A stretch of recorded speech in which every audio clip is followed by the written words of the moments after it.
Şey şey. Vaqt ötüp baradır, vaqt ötüp. Ömür zulları.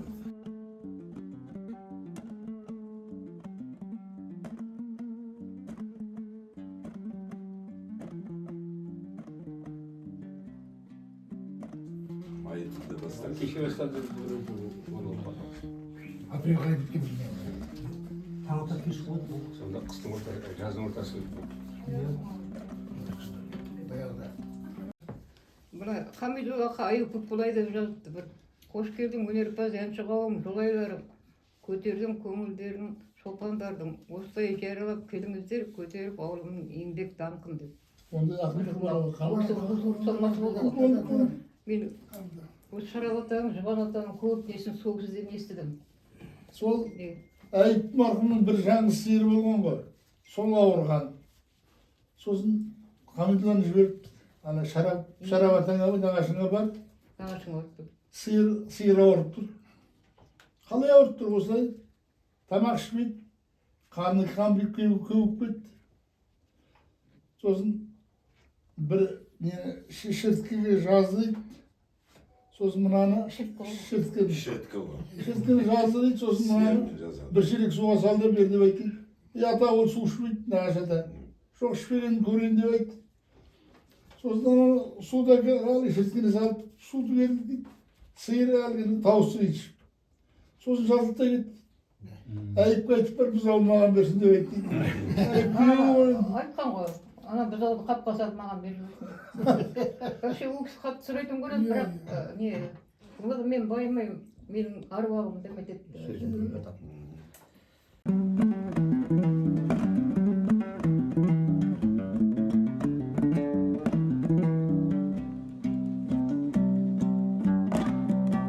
Қазақ әншілерге жалпы бұлбұл көмей әнші дейді, жез таңдай әнші деп баға беріп жатады.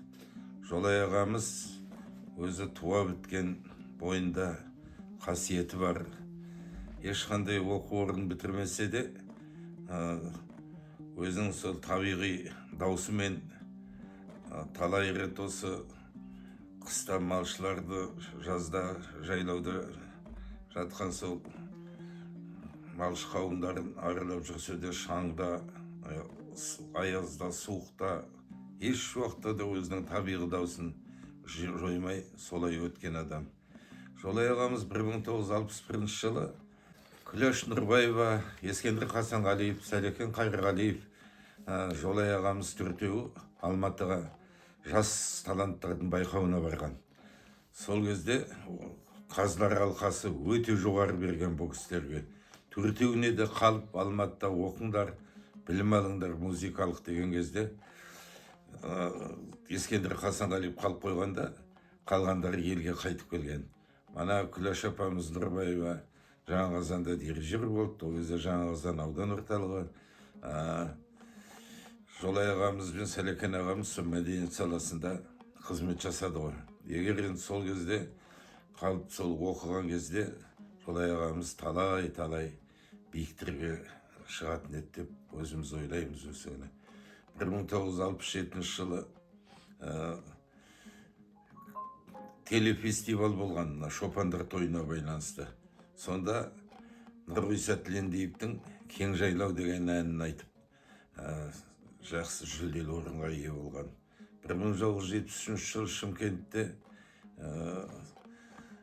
үлкен өнер байқауы өткен. Онда да Әсет Бейсеуовтың Қызыл сұңқарлы деген әнін айтып, облыстық манағы құрамда болып, сонда осы Сәлекен ағамыз бар барлығы ауданның берейін көтеріп, өздерінде танытып қайтқан бір шама. Жалпы Жолай ағамыз өзінің өмірін осы өнермен, мәдениетпен байланыстырып өтті. Тұқымдарында болып бір тектілік қасиет болып бір тұқымдарында. Тектіден текті туады, тектілік тұқым қуады дейді. Өзінің апасы да әнші болған екен. Үлкен кісілердің айтуы бойынша, мына Делгір деген жер бар осы жерде, сонда егіс бригадасы болған. Сол делгірден салған әні осы Қисқамысқа естіліп ататын еді деп айтады. Енді өзінің қарындасы Жұмағалым Құспанғалиева деген қарындасы, ол енді сол бүкіл өмірін мәдениет саласында әншілікпен өткізді. Жолай ағамыздың енді айта берсек бойында ондай қасиет өте көп. Ол кісінің атасы, әкесі Шарап деген әулие адам, өте қасиетті адам болған, әруақты адам болған. Жалпы өзінің замандастарының айтуы бойынша ол қасиет Жолай ағамыздың да бойында болған. Бірақ ол кісі көп оны ұстамаған. Енді ауданымызда Мамай Отырбаев, Қайыр Сұлтақов, Бақтығали Айтжан сияқты өнерпаздар болды. Қазір бәрі де сол өмірден өтіп кетті. Есімдері халқының жүрегінде қалды. Жолай ағамыздың да есімі еш уақытта ұмытылмайды деп ойлаймыз. Жатқан жері жарық болсын, топырағы торқа болып, өзінің сол рухы мен елін, отбасын, ұрпақтарын желеп жатуға Алла Тағала нәсіп етсін дегім келеді.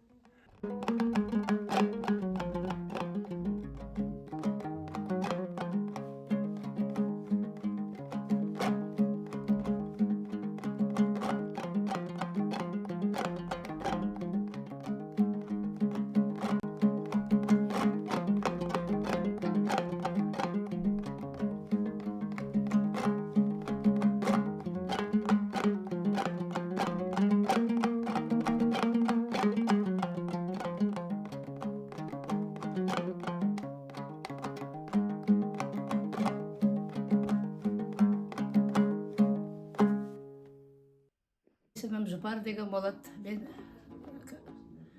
Жолай менен бала жасынан бірге келатырмын деуге болады.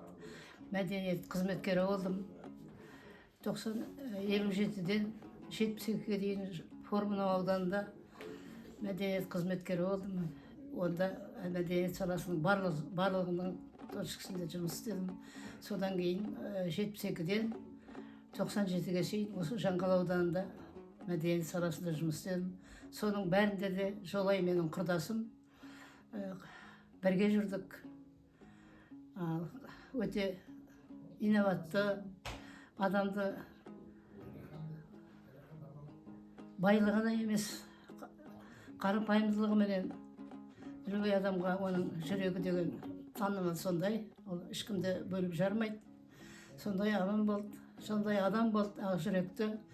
Жолдас ретінде, қызметкер ретінде мен Жолайды өте қатты қадірлеймін. Апрельдің 17-сі күні театрлар күні. Міндетті түрде жылма-жыл өлгенше соған кіріп шығады. Менің отырған жеріме, қызмет. Сен солай құттықтай келдім деп. Ол сондай нелерді жібермейтін, сондай өзі ақ жүректі, сондай адам болды.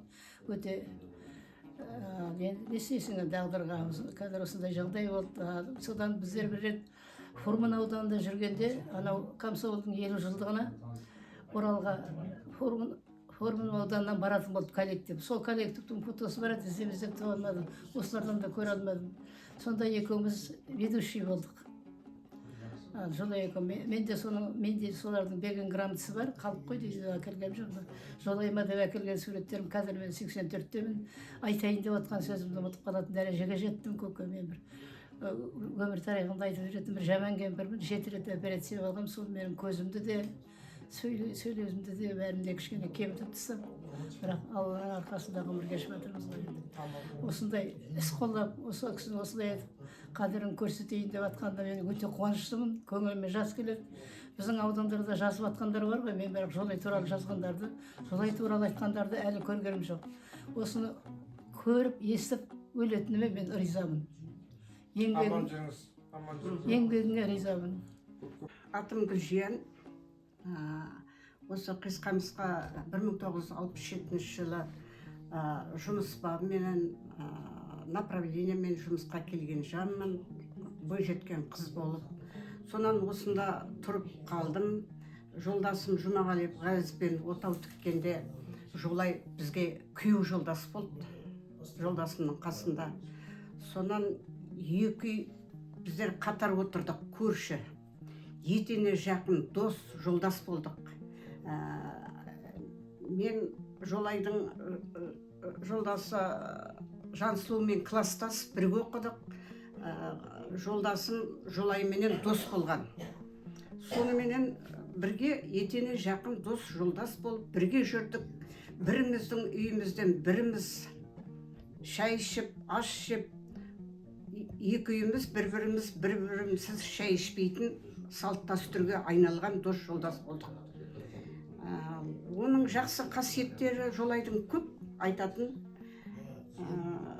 Өте күлдіргі мінезі бар, қуақы мінезі бар. Сондай мінездерменен ерекше көзге түскен жан. Мен оны бәрін де білем. Енді оның әлгі емшілік қасиеттерін жаңа бәрі де айтып жатыр ғой. Емшілік қасиеттері бар, бойына дарыған, бірақ өзі ұстай алмаған. Бірақ мен оның бір күлдіргі әңгімесін айтып жіберейін. Бір жерде тойда отырмыз бәріміз. Сонан менің жолдасым доса председатель болып жұмыс істейді. Оралдан бір жолдасымның таныс шофері келді, біреуді алып тойға. Сосын ол орыс, мені жақсы таниды. Екеуміз тойда бірге отырмыз осындай. Сосын енді орыс адамда әңгіме көп болады ғой, тойда әңгімені құйып айтып атыр, бірдеңелерді айтып отыр. Мен басымды шұлғып тыңдап отырмын. Алдымда Жолай отыр, Жансұлу екеуі. Сосын Жолай білмеймін, ананың айтқан әңгімесін нетті ме, бейдет, ей, человек деп сөйдет, осторожно, ана моя баба деп сөйдет. Ол енді мені біледі, мен кімнің жолдас екенімді. Жолай орысшаға шорқақ. Солай айтып жатыр. Ана жердегілердің бәрі күліп жатыр. Соң орыс айтты, я вас понял деп сөйдет. Сондай, я вас понял деп басын изеді. Сондай бір жақсы қасиеттері бар, күлдіргі. Тағы да енді айта берсең онда көп енді.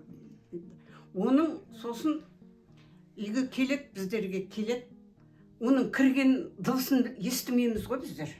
Көкенеде шай ішіп отырмыз бір күні. Біреу кіргендей болды, дыбыссыз. Шай ішіп болып ана жаққа барсақ, менің қартымның төсегінде шалқасынан түсіп, қорылдап ұйықтап ұйықтап қалған, шаршап келіп. Сол жолдасым айтады, осының кірген ізінде, шыққан ізінде білмей қаламыз деп. Сондай жақсы қасиеттері болды. Өте жақсы сыйластық, дос болдық. Дүниядан өткенде де күні түні ғайыз екеуміз қасында болдық, күзетінде болдық. Сондай жақсы қасиеттерін бағалаймын, құрметтеймін, әлі күнге шейін.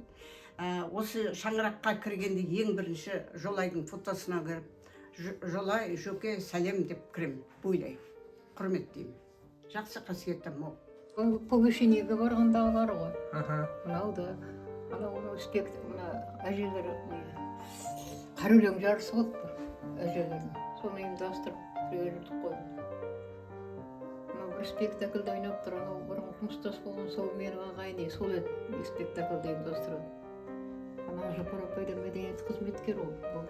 Сол кісілер болар енді. Мынау Сарыағашқа барды, екі-үш рет санаторияға түскелі. Менің фамилиям Асқар, Мутинов атым Асқар. Осы Жаңғадада туып өскенмін. Жолайдың 1953 жылы бірінші жасқа бірге бардық. Екеуміз осы Жаңғада районы бұрынғы Қисыққамыс селосы бірлік совхозы болды. Сол кезде сол 7-ші классқа дейін бірге оқыдық. Енді Жөкең дейтін бір бала сияқты біреумен ойнап, біреумен төбелесіп, ұрысып, болмаса ләңгі ойнап, ас ойнаған кісі емес. Өзімен өзі мінездейтін қыз баланың мінезі сияқты. Кәдімгі олар жотыр қол көтергеннің өзі бүтілі ер адамның қол көтерген ұқсамайды ғой. Солар қыз бала сияқты. Сабақты жақсы оқыды. енді сол жеті класс бітіргеннен кейін біздер мәссеге кетіп қалдық та, мәсседе оқыды. Ол кісі отбасы жағдайында жалғыз мамасы болды, ары қарай оқуды жалғастыра алмады. Соны ауылда қалып, ауылда сол киномеханик болды. Енді ауылдың азаматтары бәрі таниды. Сол оқытып, сол киномеханик жұмысын осы совхоздың клубында киномеханик болып істеді. Кино қойды. Мен сол мектеп бітіріп келгеннен кейін осы жайдың қарауында помощник киномеханик болып жұмыс істедім. Сол кезден бастап Жөкеңе енді өлең айтты. Осы өлеңді енді жақсы айтты ғой. Енді біздер оны ол кісіні Нұрғали Нүсіпжановқа теңейтін едік. Тұрыстары, мына екі бетін бояғаны, бұлай аяқ салып тұрғаны бәрі сол Нұрғали Нүсіптен алмайтын еді. Енді Жөкеңнің енді мен Әлмеден келдім. Әлмеден келгенде Жөкеңдердің тойы болды. Отпуске келіп жатырмын как раз. Жөкеңнің тойы болды. Комсомольский сад дейді. Ол кезде енді Жансұлудың да жолдасының да отбасы сол үлкен кісілер болды. Кімнің жолайтын да жалғыз мамасы болды. Ол кезде комсомольский сад дейді ғой. Ауданның әкімшілігі басқарып осылай той жасады. Сол тойға келдім. Отпуске жүргенде. Енді Жөкеңнің басқа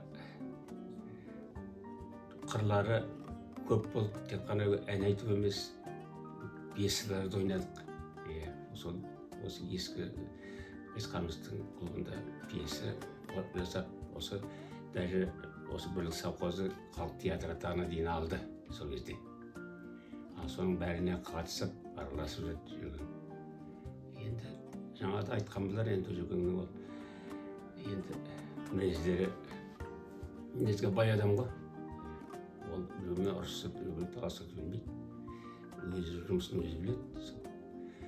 Өлең айтып, сол елге таныды. Бүкіл осы аудан орталығындағы, облыс орталығындағы адамдардың бәрі жақсы біледі, қандай әнші екенін. Оның дауыстары дейтіндер енді тек оқымаған болмаса, білуі қазіргі артистердің кем болған жоқ. Енді сабақтың қай-қайсында жақсы болды енді. Бөліп айтатын ештеңесі жоқ. 7-ші классқа дейінгі сабақ белгілі ғой, енді көп қиындау болса да, бірақ 7-ші класста сол экзамен тапсырдық. Ол кезде экзамен тапсырдық 7-ші класста. Жақсы деген бағамен тапсырды сол кезде енді. Енді айтарлықта енді ол тентек болмағасын. Сондай жақсы дұрыс адам болғаннан кейін оның бір бөлек садаға айтатын ештеңесі жоқ қой енді. Енді бәлкі бұзақы бірдеңе осы айтар едім, бұзақы жасады бірдеңе анау өтті, бірау өтті. Аман жүріңіз. Ойнаушы едік, кезі келгенмен бір ауыз жолай Мамай қайыр бірге басқарса, өтуші едік тойды маның жарағымыз. Мына Мамайдың оқуына студияға түсіп, Алматыда оқып домбыраны курсын бітіріп келді ғой. Өте жақсы тартты домбыраны. Соң оған домбырада алып берді, арасында ақшада салып тұрдық. Әрі рулас, әрі өзінен кіші болса да дос болды.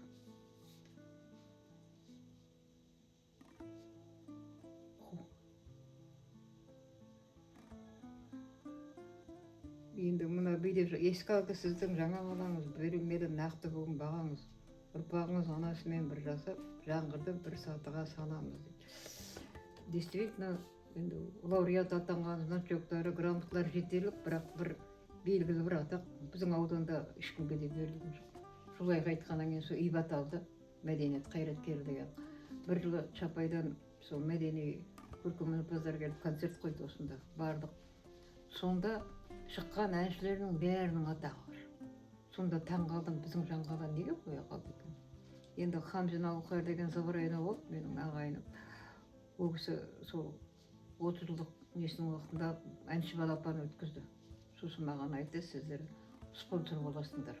Ең бірінші орынға бір сыйлық бересіңіз деп. сосын мен сиырым алматы адам. Ол Әбжановтың баласы екен Бақтығали әнші. Содан күзде айттым Бақтығали бәтей дейміз ғой. Ана баспақты алып кетті. Ой, жолаяқ адам мен баспақ алып жатыр. Сөйтіп олар баспақты алған жоқ, бала өте кейінгілеріне гүл, былайша подарок, өлең-көніш бала қатысты. Енді мына өте дарын адам артынан тәрбиелемейді екен. Өте дарын адам, вообще артында ешкім қалмайтын сияқты. Бір жиен қызы әнге қабілеті болды, бірақ соны ана сәкен жоға қосып, үйрет шеш, өзің үйретпесең де үйрет шеш. Бірақ сол сәті түспеді. Ағнұрлы, өлең айтатын несі болды, қабілет.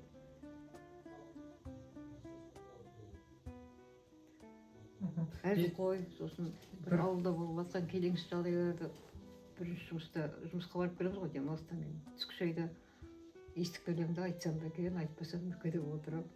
Ой, менен бұрын жолай айтып. Әнменен өмірін жалғастырған, мынау тоже бір араласқан келіншектің жазған. Әзілмен күлкіні таластырған, сұрасаң жаңалықтың бәрін біледі, қиналмай әр сұраққа жауап берген. Дейді, әйел болса да адамгершілігім ғой, кез келген адамға жақсылық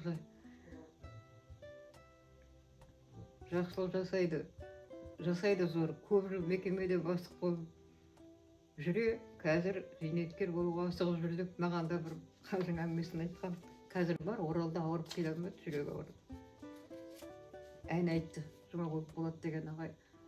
Завар районында болды, СПТУ-да да басқарды.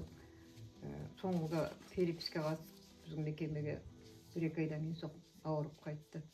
Ол кісі баянмен жетектейді, ана кісі өлең айтады, күшті айтады.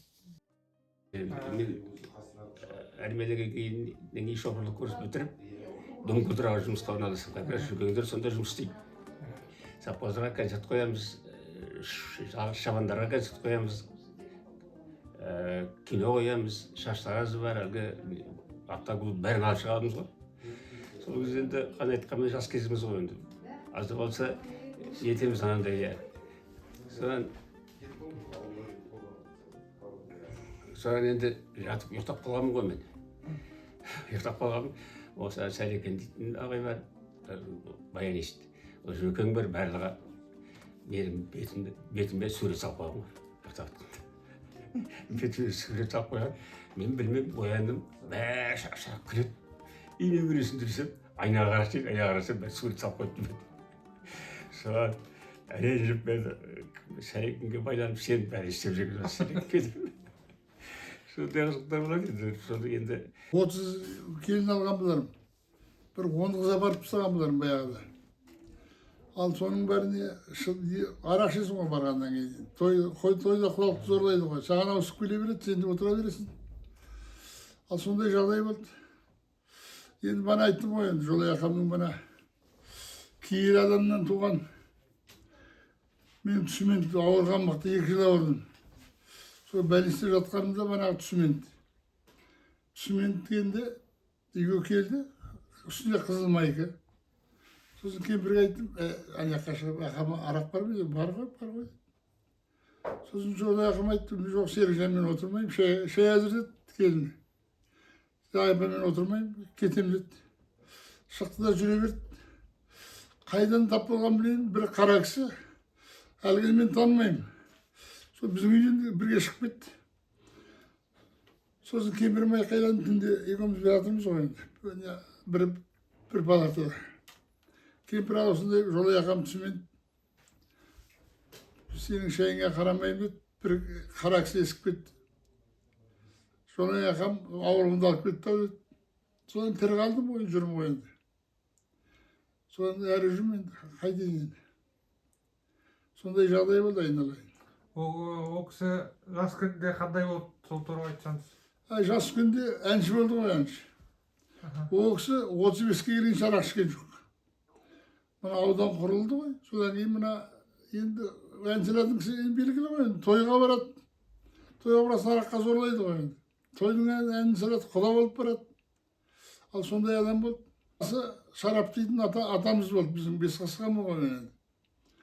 Ассалама сәлем бердім деген бізге мында бірген бір жолай ақам екеуміз көрші тұрдық. Мында бірген екі бір болды.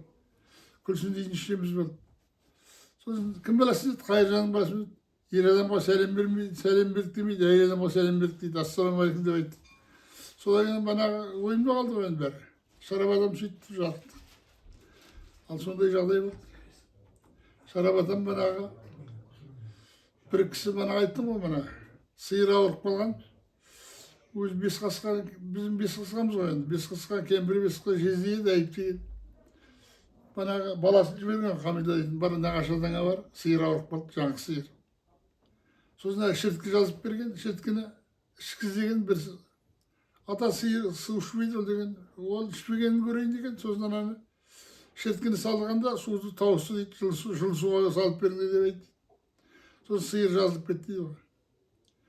Ал сондай жағдай болды, қайдан білейін. Сирек Көшербай, 47 жылмын, жантылмен бір оқыдым, жаңа айттым ғой. Сол аяққа bizim бір класс жоғары оқыды. Біздер алты оқыған бұлар жетіп жүріп, соға екі қыз бар, балдар бар, мана Асқар бар жігіттер. Олар сол жетіден кейін мектеп, олар біттен кеткеннен кейін біздер жеті оқыдық та, сол біз оқып жүргенде 8 асылды. 8 оқыдық, сол енді мен жолайды біздің ағамыз ғой енді.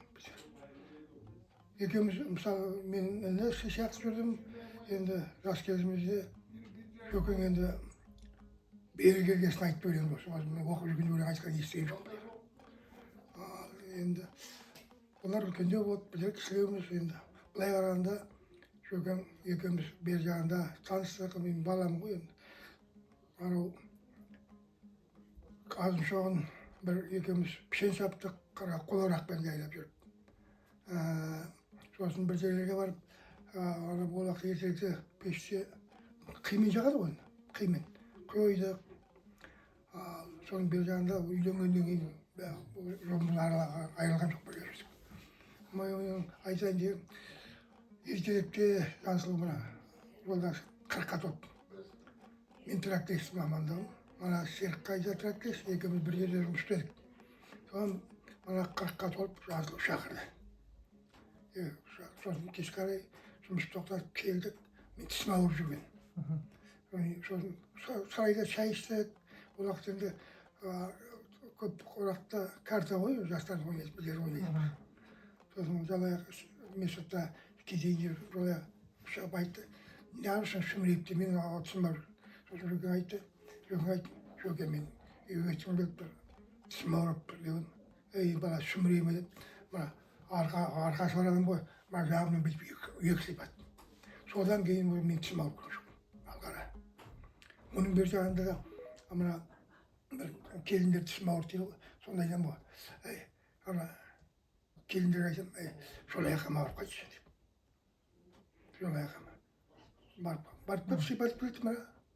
Қолын таза аяқ. Иә, сосын ертеректе менің жолдасым ауырды, жаңа біреудің атын айтпайын, бір кісі екеуі бірге ауырды. Сосын айтам, Шөкең істері арқаң бар ғой, қарашы. Сен жолдасым. Сондай еді, ана кісіні қарамаймын деп сұрайды айтты. Мына бақсамалды қарайын деп жүреді. Арқаладым ғой. Ертеректе осыны бір екеуміз бір жерге қиойдық, мына Саркөбен деген жерде. Енді қиып пешпен жағасың ғой. Солар қиойып кеттік. Сосын мен білмеймін, сол ара біреулер қиды алам деп барған ғой. Алып кетейін деп. Барса, қиды алып көтерген сайын бір жылан шығады дейді. Көтерген сайын бір жылан шығады дейді. Сосын, ой, мынау болмайды екен деп кетіп қалыпты. Арқаладан ғой енді, Шөкеңдер. Мынау Тимурды да сондай 2-3 рет алып қалған сияқты. Көп адам айтпайды, Жансұлу біледі ғой. Бір рет пеш шарлайын деп тұрам дейді бала. Қораққа кетті ғой. Қораққа барғанда, мына біздің жақта көрші бар, базарға Сүрейге барған. Шығып алғанда астан кейін, шайдан кейін бір 2 сағаттан шығып кеткен ғой. Терезеден қағып кеттік дей берген ғой. Жансұлуға, мына Жолияқа. Кеттік дей берген. Бұған не бар, бұндай жоқ еді деп шап үйге келсе, бала ұйықтап жатыр дейді, аяқ жағынан шам тұр екен. Шам құлап, көрпе жарып жатыр дейді. Бірінші рет сөйтіп құтқарған. Екінші ретте де сондай қорақта отырып, тағы ысып кеткен. Сонда үйге манағыдай болған ғой. Бұған демек деп үйге келсе, газ бар, газ жағып кеткен пешке қойды. Пеш қап-қызыл жарылайын тұрған. Ол кісінің арқалығы сондай. атасы арқалан болған ба шараппен қарты бір жұрттың бәрі біледі ғой. Ал сондай Ол кісінің зираты қай жерде ол кісінің? ол кісінің зираты анау бірліктің ар жағында атымыз қалды, менде көптен ол жаққа барған жоқ. Сол жерде анау малдар жайылып келе жатыр дейді. Мәйітке жақындағанда екі айлық білесің. Анау жақында мәйіт ешқандай. Сол арқаладан ғой. Ол кісінің мына ертеректе бір жақсылық деген жігіт болды. Менен үлкен бірлікте тұрады. Ата келеді дейді атпен. Ата келеді дейді, қоймағанбыз дейді. Келеді ата, сосын ата жаңбыр жауып тұр деп айтамыз дейді. Балдар деп айтады, бір кішкентай шекарандас бар дейді, алады дейді. Сосын кішкентай қағазға бірдеме жазады дейді. Сосын бар ана ат қасықтың басына іліп қойды айтады дейді. Сол жерге іліп қоясың, жаңбыр құяды, басқа жерге жаумайды дейді. Ал арқасы деген сол емес пе? Сондай енді, бер жағынан бұл араласып жүрген мен ол кісі мәдениет саласын істеді екен. Анда-мында жүрді ғой. Сондай басқа мен айтамын, сондай естеліктер болды ғой. Дұрыс адам ғой. Анау мынауды білмейсіз, өше аяғым. Тек әннен болды ғой енді. Қарағанда мына Жансудың мамасы мен өз мамасы болып мана айтқан болар. Оқуға барып, концертке барып, Алматыға барғанда қарағанда қайтып келіп, ақыры оқымай жүр. Екі кемпірмен қазақшылық қой енді соны қалыпта қазір. Аға сияқты болды, мен сияқты көрсек көрсек. Күні кеше дейін қайсылған сәуір көрсек. Қазір де арасып тұрамыз, жаздым. Бірге оқыдық екен. Солай. Бір Нұржамал Бидашева Нұржамал деген библиотекар этаждан үй берді. Жуатын болып шақырды. Бұлар жалғыз қыдырады. Жолдасын әйелін өстіруге болмайды. Біз жалғыз қыдырамыз. Содан анау қайын сіңліме тұрғылас. Шақырмаса да барам, мені қуып жібереді. Жоқ, бармайсың деді ғой. Содан түнгі 2-де келіп тұр, бөрікпен шарып жоқ.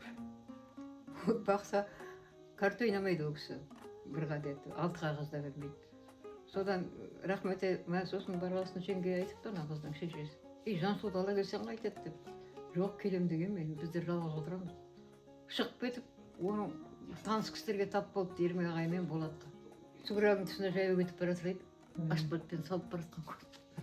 Содан келгенде менен ұрыс естіді. Енді бір сондай вечерге барып, неден Оралға барғанда қазір мошке отырып, бір импортный зимний етік алдым. Ол кезде киім дефицит қой, қалада, ауылда келмейді. Соны күндіз Тимур келіп, кеште жолай келіп. Содан Әбілқұтырдың бас Сатқали, сосын шолпыры Болатбек, қазір бала қияды ол. Соны біздің жолай үшеуінің новый етігін этажда қонақ ұрлап кетіпті. Жоқ, шылам аяқ келді. Содан Қожантай деген бір инженер-строитель Мұрсақов. Соның етігімен барып милиция сұрап жатыр. Қожантай, сенің табаныңның суретін алайыншы. Содан ана жеңгесі айтады, қыздың шешесі, ой құдай-ай, Самиға апайда емші Болатбектің жолайдың да арқасы бар.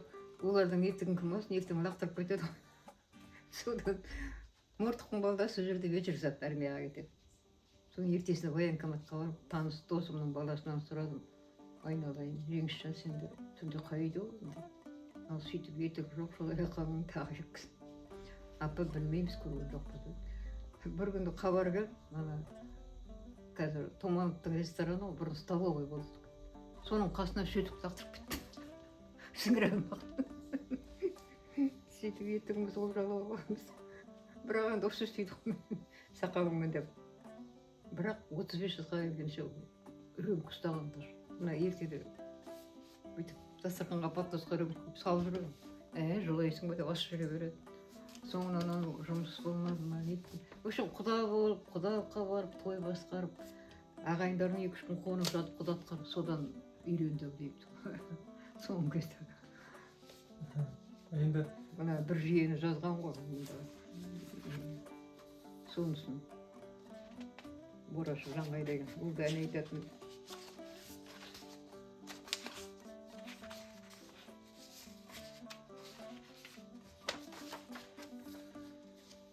Жиенім Жаңғай.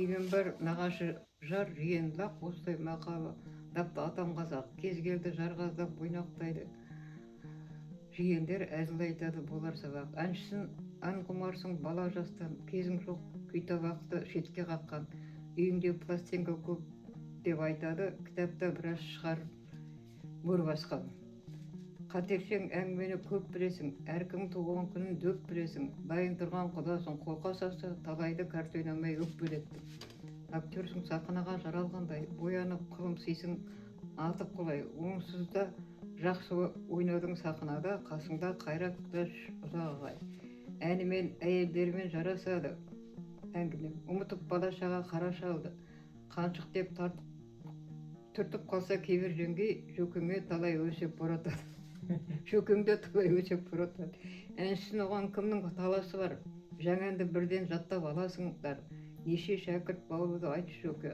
қашанғы дәрі әнші боласыңдар жаңа мен айтып отырғаным жеткізе алмай отырмын негізі дара әнші мына өте дарын кісі бауырым айтты қай мамандықта да солай кетпейік жоқ дегеннің соңына еріп айтайын сөзге келді қалып көп болдау бірлік жаққа соқпай кеттік бұрын бірлік өзіміз сол бірлікті істедік қой автоклуб болмай жүр саған серік ал жөке әжламды ұзартпадым айтасың келін бала немерең бар атасың келін бала немерең бар өзіңе су тоқтап сыр ақтардым мұрынды күнде қызартпағын жүрейік сені ылғи жақын тұтып біртуар азаматсың әндерің нық шарап қарт сені желеп жүрек жатсын бірлікке қатынап тұр жиі шығып деп жазған мына сол 60 жасын тойлағанда айтқаны сол бірлік қосып сол жылы ат мінгізді оған сосын бір тоже жиен ағай бірліктің тұрғындары қонақ жайлы барсаң да қай мезгілде де қарсылайды жақсысын кейін қойып қонағына қазақтың ауылымның келе жатқан ата салты қош келдің өнерпаз әнші қауым жолайларым көтердің көңілдерін шопандардың осылай жер алып келіңіздер көтеріп ауылымның еңбек даңқын Аюпов Хамидолла деген ағай болған Бана Закария мен Аманжол екеуі қайран менің жүрегім ет жүрегім әнге құмар жасыңнан текшіледің келсең дағы елуге жігіт дейсің қоймай сен сондықтан ел жүредім деп әзілдепті ауылдың ақыны Закария Сисенғали Аманжол Ғұбайдуллин. Менің есімім Ермек, тегім Меңдіхан. Осы Қисқамыс ауылында дүниеге келгенмін. Ата бабам осы жерде артель құрған бірлік атты Меңдіхан атты. Сол енді Жолай ағамыз да осы елде дүниеге келген адам. Бізден үлкен енді ол кісі 11 жас үлкен. Бұл енді ол кісіне бастап білгенім менің бала кезім 64-65 жылдар атам зейнетке шығар алдында Соркөлдің жанында қой бақты. Бір атар сонда ол кезде Сақманға жібереді ғой. Жолай ағам Сақманшы болды. Сол кезде таныстым. Ол кісімен сонда далада қой бағып жүріп өлең айтатын еді. Сосын бір есімде қалғаны үйдегілер айтып отыратын еді. Жолай ағамен жақын жер ғой, мына жерде 4 шақырым ба, 3 шақырым ба. Ауылға кетеді, кешке таңертең келеді. Сонда кетерде тіке жүрмейді дейді. Неге десем, жыланнан қорқады дейді. Ана жолмен айналып, жолмен барады, жолмен келеді дейді. Сөйтіп күліп айтып отыратын еді. Енді ол кісі жалпы халықпен жақсы болды. Ойнап күліп жүретін еді. Әркіммен де бір әзілі бар. Сондай маған енді жиен деп ойнайды. Себебі менің анам Бесқасқар болған, сондықтан жиен деп менімен ойнап жүретін еді. Сондай әзіл жарасқан ағамыз болды. Енді ол кісінің өнерге қосқан үлесі енді мол ғой. Осы елде ең бірінші бастаған сол кісілер ғой осы жерде.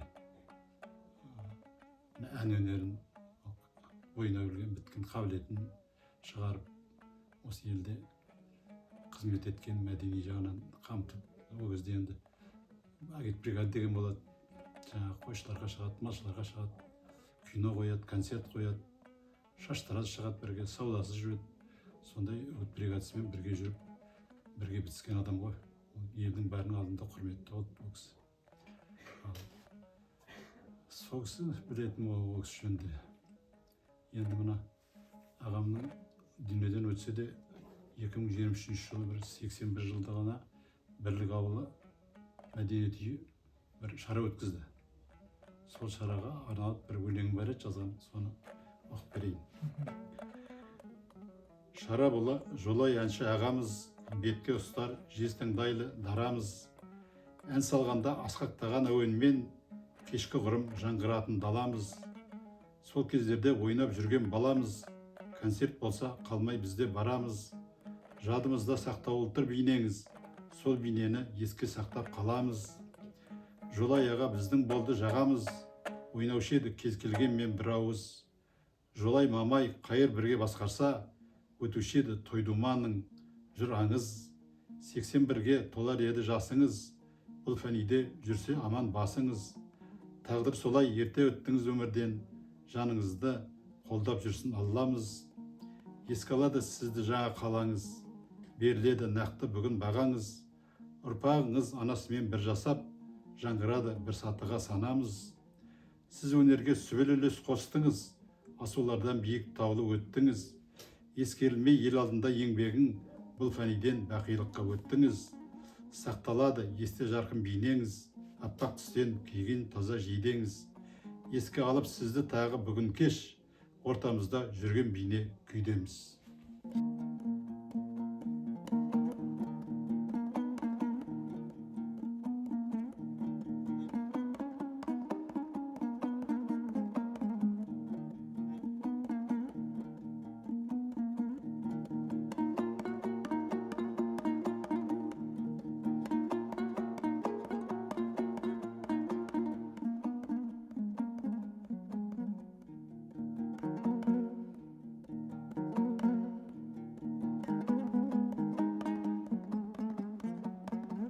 Әкімдердің үйіне барады, мекемелерге барады, содан Каким Ихсанович деген сельсовет болды, председателі. Сол кісі айтады, 18 үйге кіріп, еділмен жаяқ айтқызғанға 18 рет. 19-шы үйге барғанда ана кісі айтады дейді, қызғын ғой. 18 рет 19 неге айта алмайсың? Енді қашанға айтсын? Бір өлеңді.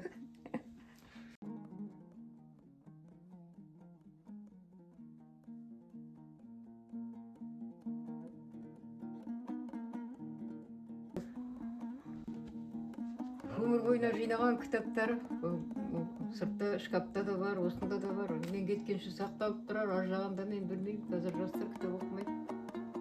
Бірақ әлде де оқитын кісілер келіп, оншақты кітап өткенде бір оқып кетті. Кетіп, әкеліп сенбеді, ала берші айналайын deyip. Біздің подаркымыз болсын. Не алам енді?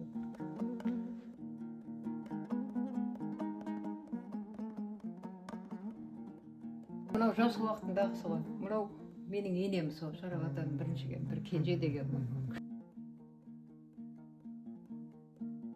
Ісмер болған кісі, бүтіл қисқамызға кәжекей, фуфай кітігіп берген, тұлып тігіп берген. Ісмешінен менен.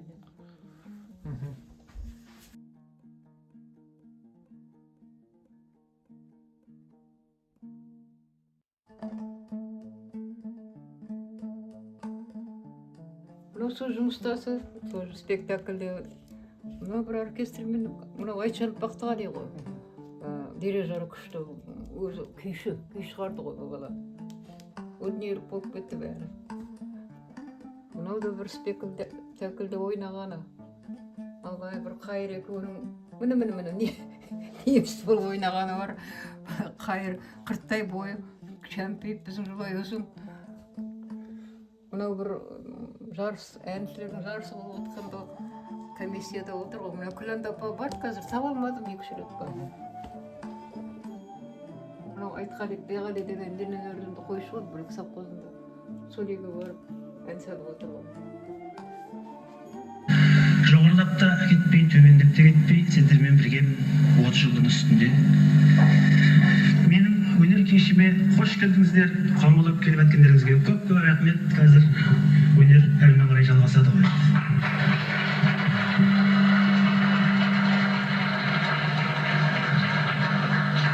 Ақбесік көп тербеткен, өз елінде ән салған.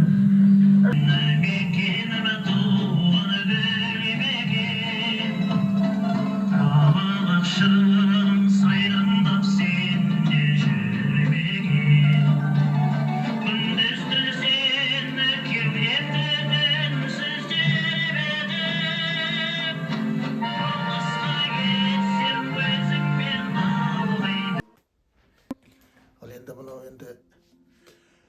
Жөкең жөнінде бүгін кездесу болып жатыр енді.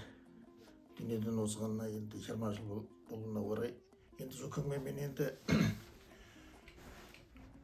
1956 жылы жаңа қазан ауылда дүниеге келіп, бұдан 60 жылы Мәстек ауылына көшіп барып,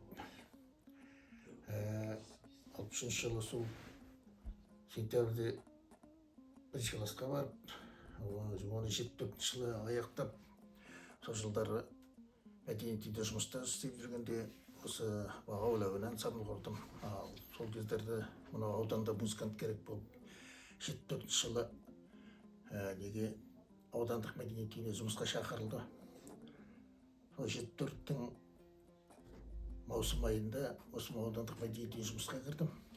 Сол кезде енді Жиен ағам Сәлекен мәдениет үйінің директоры, Сұлтанов Қайыр ағамыз бар.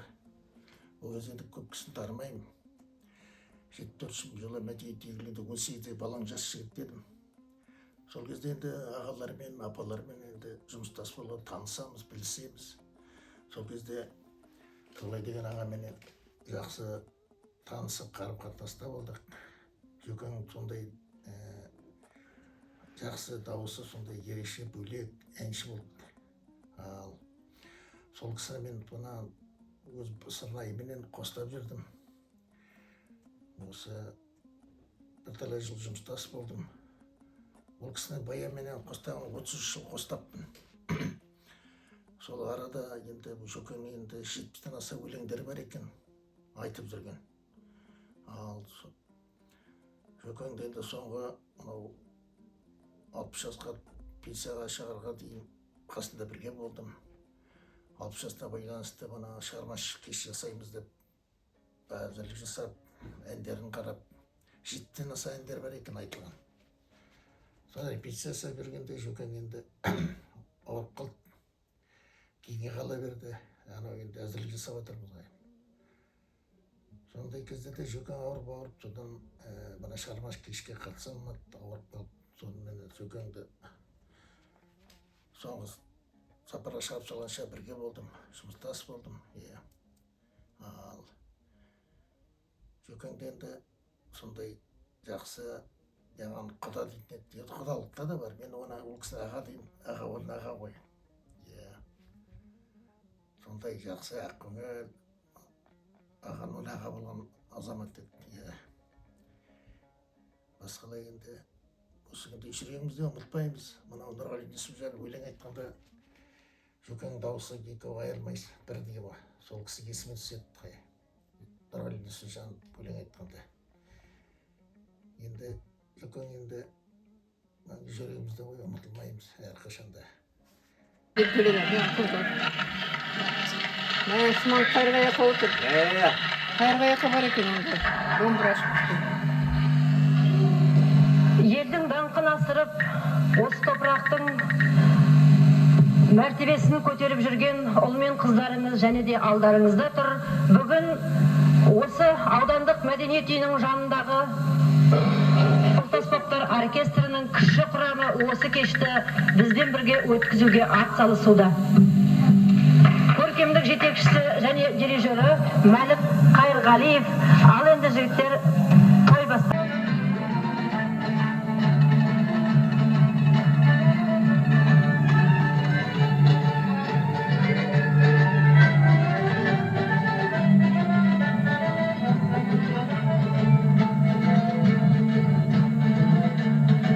Таныстыра кетейін енді.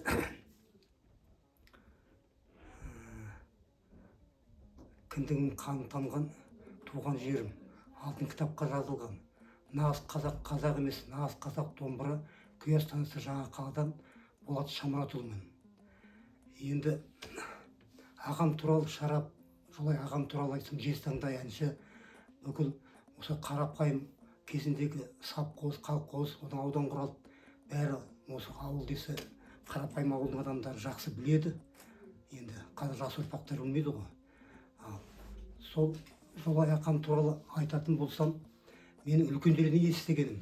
Алматыға барып, Ескендер Қасанғаевпен бірге болған, ана әнші кім тағы үшін анасы мында қалып, екі анасы соған бола келген. Содан туған жерде желсаңда әнші болып жүрді.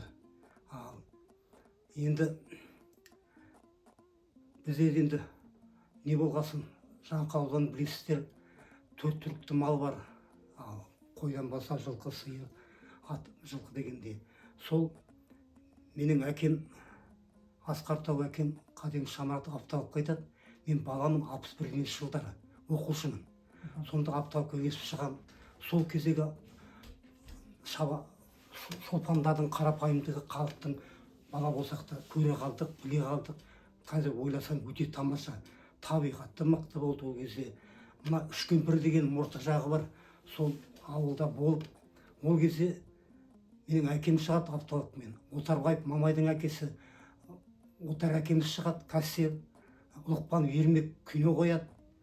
Жолайқан соның бірге тағы қасында жас әншілер бар, бірге ән шырқайды, кино қойылады.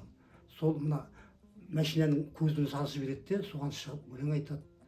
Даже Мұншаға дейін алып барып жүрді. Сол кезде қатты көңіл бөліп, ұжым бірігіп шығады. Соны көріп Жолайқан сол кезде өлең айтып, жақсы мәртебелі облыстарға барды. Енді ол туралы көп айтса, айтқанда болар бәрі де. Шәрбатамыз өте, алдымен мен бала кезімде мен де осы ауырып қалып, мен де жазып алған. Ал айтады, әке шешелеріміз енді қазір дүниеден озып кетті, солар айтады, жазып алды дейді Шәрбата. Ол туралы да бірталай әңгімелер үлкендер біледі, үлкендер жағы. Енді мына сен түсіріп жатқан өте тамаша, себебі қазір жастар көпшілігі сол кездегі табиғатты, сол кездегі мал баққан адамдарға көңіл бөлгенді білмейді. Ал сол кезде мен көре қалдым, апталап, кассир, кино қоятын, Дымқұлдардан шығады, Моншаса дейін болады. Сондай өте тамаша кісі дүниеден озып кетті ғой. Енді ол жастай кетті, 63 жас пенсия шыққанда кетті. Енді ол неге еленбей қалды ғой, бірақ аудан өте тамаша. Мына бірлік ауылында еске алу кеші болды Жолайқан туралы. Өмірбаянын айтты. Бірлік совхозының нелері, азаматшылар тұрғындары жиналды, ас берді. Сондай жақсы нелер көп, өте көп. Жезтаңдай әнші өте тамаша. Немере ағам мақтан тұтамыз. Өте. Енді ұлы бар, қызы бар, одан тараған немере жиендері бар. Жеңгеміз Жансұлу.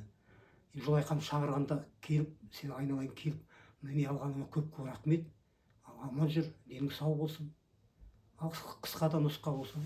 Зарплатындағы неше сом сұрамайтындай едім, себебі кітапқа өсіп болды. Ол әкеледі, мен оқимын, ұмытып қаламын, ол оқиды, ұмытпайды. Сондай несі памяті күшті болды. Пластинка жинайды, пластинканы орысшасы, қазақша жетерлік. Мына сол кезден бұрын теледидар жоқ, басқалай құралдар жоқ қой. Енді мұғалімдер, мектеп мұғалімдер келіп, желдің дыбысын, аттың дүбірін, тағы сондайларды сұрап келіп алып кетіп, пайдаланып қайта келіп түсетінді. Енді сол бәрі қалды ғой. Қалаға барғанда 2 бомба кітап әкеледі, біреуі маған көрсетеді, біреуін көрсетеді, артына тығып тұрады. Бірақ бір айнала беріп печат соғып отырады. Оққаны ұмытпайды, өте зерек. Енді оқса, жоғары жаққа барса, басқаша болар еді. Ол да ішінде кеткен болар, мен өкінем осы күні.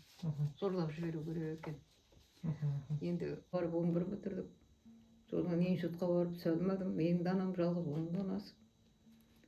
Сосын енді бір жылдық бухгалтерский оқып келіп, мен диспетчер болып істедім, совхозда завклуб. Сол кезден бастап танысып, екеуміз семья жағдайымен үйленуге келістік. Содан ол кезде Айтасов Мүсір ағай қоғам исполком председателі болды, бірлік совхозының директоры болды. Сол кісі райком партияның тапсырмасы бойынша біздерге комсомольский той жасады. Мәдениет және тұрмыс журналына шығарды, аудандық газетке шығарды, фотоларымыз түсіріп. Содан ол кісі бізге көп көмек, үйдің кілтін берді. Ескі жақта тұрдық, шағын үй. Енді оның да мамасы бар, менің мамам бір енем қайтқаннан кейін қолымыз қалдық. Ол кісі баланың қайғысына жынданып кеткен, ауырады. Бізге келіп тек қана 9 жыл тәрбие көрді. Енді ана енемнің суреті тұр ана жерде, ол кісі менен кейін. Мына Тимур 40-нан шығатын күні 3 күн ауырды да қайтты. Солардың 66-шы, 67-ші жылы барған ғой неге. Телевизиялық фестивалға Алматыға. Мына Ескендір Қасанғалиев, Қайырғалиев, Сәдәкен, Пурманнан, Нұрбаева, Күләш, осы жолай 4-еуі бар. Сонда Ескендір қалып тұр ғой жалғыз.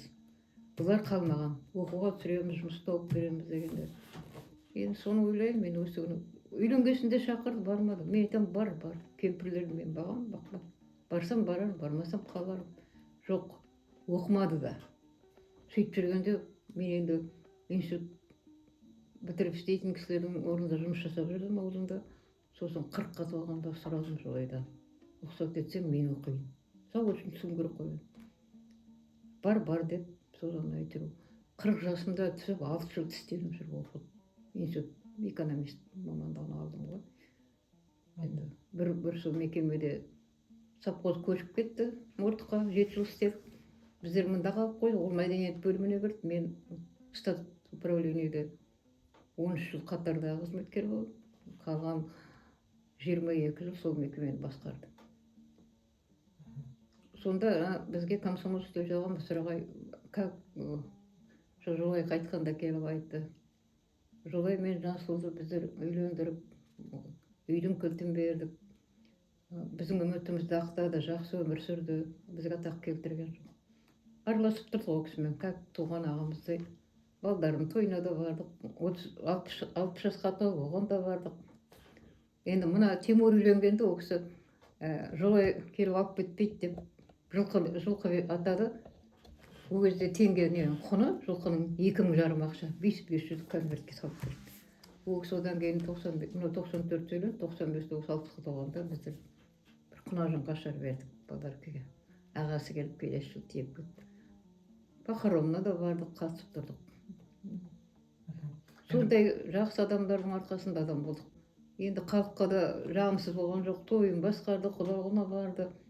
Ағайын болсын болмасын, өлімдерін жүре түстік. Той басқарғасын мен де барам ғой енді бірге. Сөйтіп өзіміз бедел жинадық халықтан. Әлі дейін шүкірміз. Бірақ енді өкінішісі 39 жыл дегенде дүниелік болды. Бірақ баласының үйленгенін, немересін көріп кетті. Қызының тұрмысқа шыққан, 2 жиенін өзіміз өсірдік. Енді немересі қазір осында отырады, келіп қатысты бүгінгі күні 3 шөбересі бар. Шүкірміз, ол кісінің анасы нағашы атасының тәрбиесін алғанда анасы қарсы соғыста кеткен ғой. Басқа кісіге тұрмысқа шықты. Ол кісілердің де ағайындары бар, бірақ біз олар беріштер, біздер бес қасқамыз деп бөлініп. Бірай жаман көрмегенменен араласып құрыласып тұрамыз. Солардың да апай қайтты, ағай қайтты, сол қыздардың, ұлдардың тойларына бәріне көмектестік. Енді аналары бір. Жолай ағамызды мынау белгілі өнер қайраткерлері жоғары бағалайтын еді. Ол кісінің өнерін, әншілігін, мынау Нұрғали Нүсіпжан бірнеше рет біздің ауданымызда іс-сапармен келді. Сол кездерде Жокең осы өзіміздің оркестрмен ән шырқаған кезде Нұрғали таңғалатын еді. Мен өз көзіммен көрдім кәдімгі. Ой, мына жігіт неге оқымай қалды екен?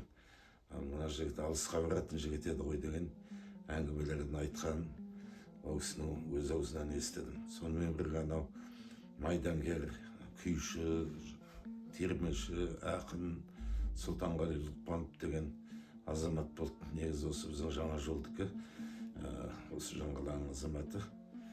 Сол кісі де келген сайын Жолайды қасына тастамай, шығармашылық сапармен жиі келеді еліне. Болған Қайырғалиева деген әнші болды, жолдасы жұбайы екеуі. Сол ол кісі де сол Жолай ағамызды уақытында оқи алмай қалды деп, оның мынандай қызық бір оқиғасы бар. Алматыға барғанда Жолай ағайға жұмыс іздеген ғой. Содан анда кіреді, мында кіреді. Содан бір театрдан жұмыс тауып қайта шықса, Жолай ағамыз жоқ дейді. Ол кісі елге кетіп қалды, қашып кетті. Оның енді себебі де бар. Жолай ағамыздың оқи алмай қалған себебі қолында 2 үлкен кісі болды. сол кісілерге қарайлап уақытында өзі музыкалық білім ала алмай қалды. Егер шынында музыкалық білім алып үлкен сахналарда жүргенде Жолай ағамыз кез келген қазіргі мына танымал әншілердің деңгейінен көрінетін еді. 2006 жылы 25-ші шілде күні өтті, 26 күні қойдық. 20 жыл болады биыл. Енді жақында үлкен қызым келеді Алматыдан. Сол шілдеге қарамай жақын арада садақасын беріп жіберіп, ол қайтадан келе алмайды ғой, туы Алматыдан қайтағанда. Жолдасымен екеуі келе жатыр. Келеді мысалы осы.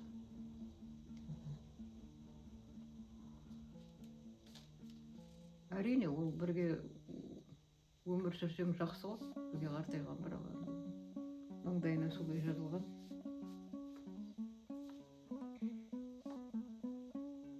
Өкініштісі сол 2 жыл қалғанда пенсияға мемлекеттік қызметкерге емтихан тапсырып барып Оралға.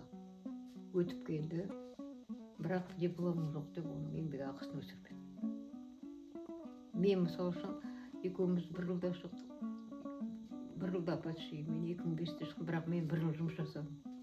2005-нің августында шықтым, май айында мен де мемлекеттік қызметкерге барып экзамен тапсырдым, өттім.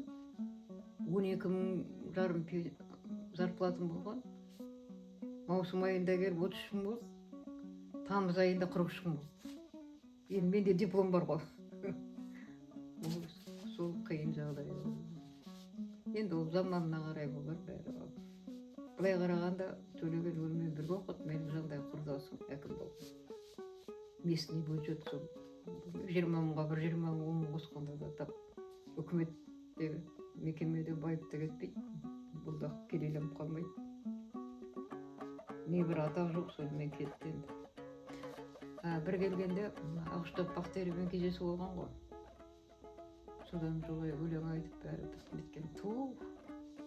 Дарын сендерде екен ғой, дарын. Біздер атақ іздеп Алматыда жүрсек, дарындар мұнда екен ғой. Айтып та деп айтып кетті маған.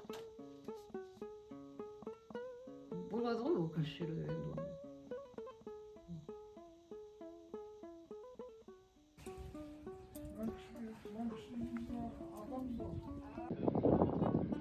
Шығып